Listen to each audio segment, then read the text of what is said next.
გადამფრენ ფრინველებზე ნადირობის სეზონი გაიხსნა, თუმცა პირველ 12 საათში ათობით მონადირე უკვე დააჯარიმდა. ბრაკონიერების გამოსავლენად გარემოს დაცვითი ზედამხედველობის დეპარტამენტი 24 საათიან უმკაცრეს კონტროლზეა გადასული. აკრძალული იარაღი, გადაუხდელი მოსაკრებელი და ქალაქის ტერიტორიაზე ნადირობაც კი ასეთია პირველი დღის სტატისტიკა. ინსპექტორებმა უკვე ამოიღეს ფრინველის მოსაზიდით 19 უკანონო ხმოვანი მოწყობილობა, ეგრეთ წოდებული მანოკი. დამღოების სწრაფად გამოსავლენად უწყება წელს უახლოეს ტექნოლოგიებს, დრონებს, თერმულ დურბინდებსა და მაღალი გამავლობის ბაგებს იყენებს. ნადირობის სეზონი 1 მარტამდე გრძელდება. დაშვებულ ტერიტორიებზე ნადირობა კი აუცილებელია მხოლოდ და მხოლოდ 10-ლარიანი მოსაკრებელის გადახდით და დადგენილი წესების მკაცრი დაცვით.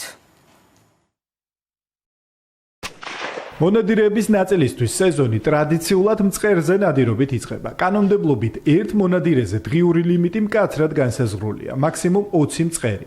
მონადირეებისთვის სახეობებისა და რაოდენობრივი შეზღუდვის გარდა გაწერილია ნადირობის ვადებიც. მწყერზე, ქედანზე, გარეულ მტრედზე და კიდევ 5 სახეობის ფრინველზე ნადირობა 15 თებერვლამდეა ნებადართული. ვარ მონადირე, მაქვს დიდი სტაჟი ნადირობის, სეზონის გახსნის შემდეგ ხშირად ნადირობ ხოლმე საქართველოს ტერიტორიებზე. მოვუწოდებ ყველა მონადირეს, რომ ინადიროს კანონის დაცვით.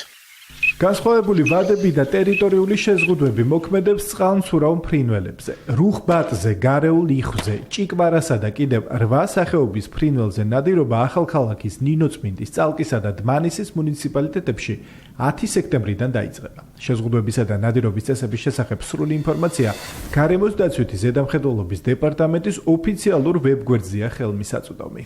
ნადირობის მოყვარული ვარ, ძალიან ხშირად ვნადირობ საქართველოს ტერიტორიებზე. ყველას მოვუწოდებ ინადიროს ლიმიტების დაცვით და არ დაგავიწყდეთ სანადირო მოსაკრებლის შეძენა, რომლის ღირებულებაც გახლავთ 10 ლარი. ეს კი ფრინველების მოსაზიდი აკრძალული ხმოვანი მოწყობილობა, ეგრეთ წოდებული მანოკია. ნადირობის სეზონის გახსნიდან 12 საათში გარემოს დაცვითი ზედამხედველობის დეპარტამენტმა 19 ერთეული უკანონო საშუალება ამოიღო. დაფიქსირდა ქალაქის ტერიტორიაზე ნადირობის 10 შემთხვევაც. დეპარტამენტმა ჯამში 40 სამართალდარღვევა გამოავლინა. კონტროლს ვამკაცრებთ განსაკუთრებით იმ ტერიტორიებზე, სადაც ხშირია უკანონო ნადირობის შემთხვევები. ჩვენი მიზანია სამართალდარღვევების პრევენცია, გამოვლენა და აღკვეთა. მოვუწოდებთ ყველა მოქალაქეს ინადირონ კანონის დაშვებული წესებით. განსაკუთრებული სანქციები მოქმედებს სახელმწიფო ნაკრძალებში, ეროვნულ პარკებსა და კანონით განსაზღვრულ დაცული ტერიტორიების ზონებში ნადირობის შემთხვევაში. ჯარიმა 3000 ლარამდეა. თუ გარემოსთვის მიყენებული ზიანი დიდია, შესაძლოა სისხლის სამართლის პასუხისმგებლობაც დადგეს. მკაცრად განსაზღვრულია იარაღის ტიპიც. ჩვენი პატრულების ეკიპაჟები აღჭურვილი არიან თანამედროვე ტექნოლოგიებით, რაც კონტროლის მექანიზმებს კიდევ უფრო თანამედროვეს ხდის.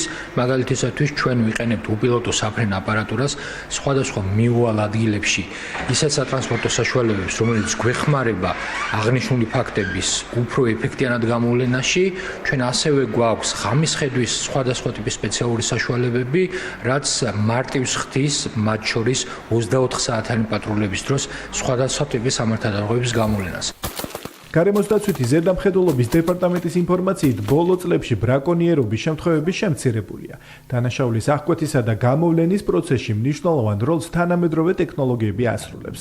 ნადირობის მოყვარულებისთვის კი წინ კიდევ რამდენიმე თვეა ნადირობის სეზონი 1 მარტს დასრულდება.